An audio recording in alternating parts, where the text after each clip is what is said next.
Hello guys! Ngayon tuturuan ko kayo kung paano mag-message sa Roblox. Una, pindutin ang ating Roblox application.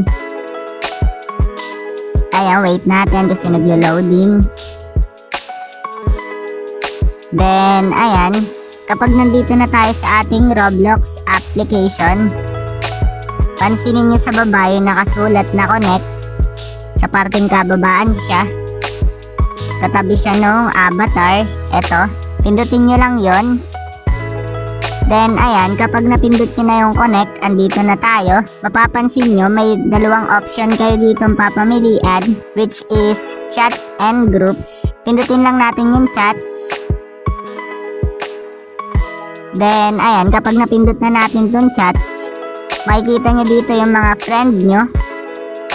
Ayan, pwede nyo silang i-message. Pindutin nyo lang kung sinong gusto nyo i-message. Halimbawa, ito si Sarah. Ayan, kapag napindot nyo na, ito yung lalabas. Kung mapapansin nyo, nakasulat sa baba, say something. Pindutin nyo lang yung say something.